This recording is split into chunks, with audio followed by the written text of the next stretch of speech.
guys, David Stewart here. Wanted to talk quickly today about one important item with flamenco, which is generating the typical flamenco guitar thumb click. The thumb tone of flamenco guitar is very characteristic, and it's a little bit different than classical. So I wanted to show you how I generate that tone and give you some tips for being able to add it into your classical guitar tone and not necessarily have to choose between the two. So I started by demonstrating that a little bit with a cigarillas lick. This tone,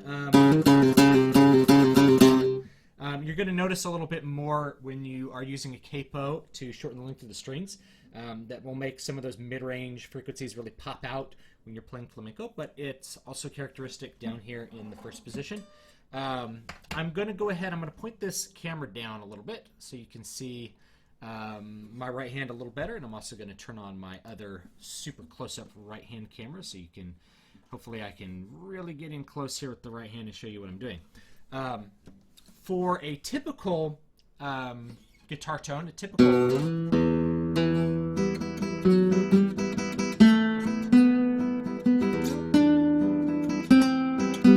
for that typical classical guitar tone, the way that you're usually generating that tone is whether you're playing rest stroke or you're playing free stroke, you are contacting the string between the nail and the flesh. So when you touch the string, you're touching flesh and nail at the same time.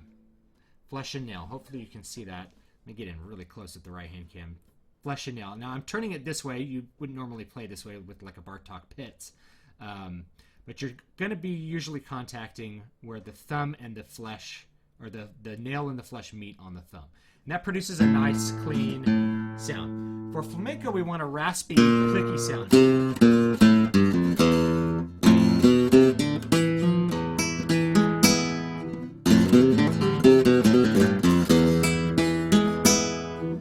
And the way that we're doing that is rather than touching where the thumb and the flesh meet, we're actually touching just on the flesh.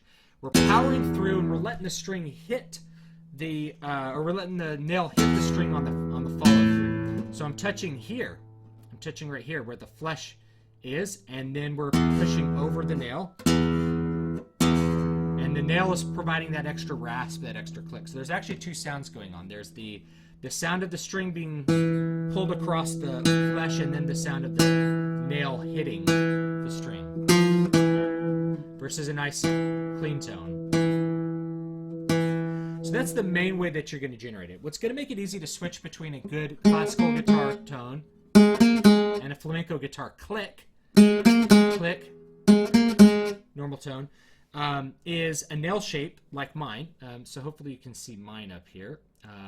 Mine is a little more kind of, let's see if you can focus on here. There we go. So you can see mine, it's a little bit lower on my left-hand side of the nail, a little bit higher on the right-hand side of the nail. What that does is it lets me, as I turn my nail toward, or as I turn my thumb towards the top, I'm using one nail. So as I turn totally towards the top, I'm getting like nothing but nail. I almost never use this angle, but, and as I turn towards, pointing towards the fingerboard, I'm getting more ability to use the flesh. And this does a couple things. First of all, it lets you really create a very loud classical sound. So if that's a very loud classical sound by turning my thumb in, versus getting a very loud flamenco sound. But also lets me get that flamenco sound by touching the flesh and getting a little bit of nail as I follow through. So I do like this nail shape for doing that. That means that you can use the angle of the thumb a lot more to generate a lot bigger variety of tones. So I do suggest that, and whether you're playing with flamenco or you're playing classical, you still want to have that nail, that thumbnail be polished. So I like to use my sandpaper to polish the top and the sides of the nail to make sure that it still slides across the string nice and easily. One of the other things that you want to keep in mind about flamenco tone is that as you push towards the bridge, you're going to get a brighter sound, but that's not necessarily the flamenco tone. A lot of people start playing bright, they start playing near the bridge thinking that that's what flamenco tone is all about.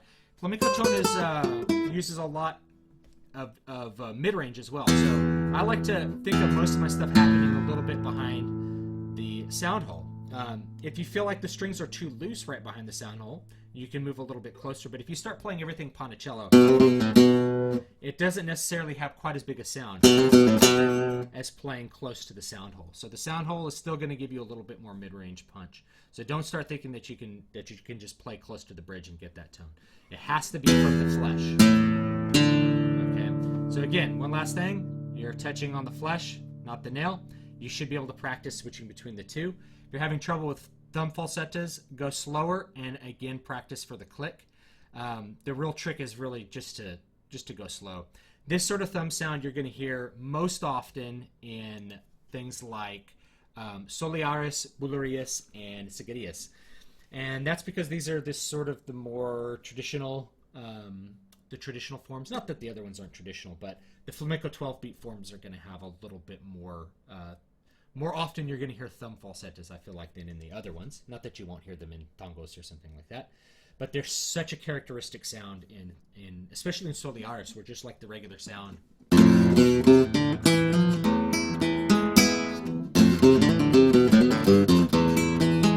So that regular sound is so thumb heavy, you're going to want to do that. One last bit, you are going to generate a little bit of a callus on the side of that thumb from playing this way, and that's okay. So as you get used to doing more of the click, you'll get a little bit more of a callus on the side of that thumb, and that will keep the thumb from hurting. So thanks so much for watching. Don't forget to like, comment, and subscribe. Let me know what you want to see in the future. I'm always happy to deliver. You can find my website. It's dvspress.com, davidvstewart.com, and davidvstewart.com, that has more guitar stuff. DVS Press, that's my fiction website. You can read some of my books for free over there and kind of see what I'm up to as a writer. You can also find me facebook.com/David Van Dyke Stewart, or Twitter as @DavidVStewart. And thank you so much for watching. Have a great night and keep practicing.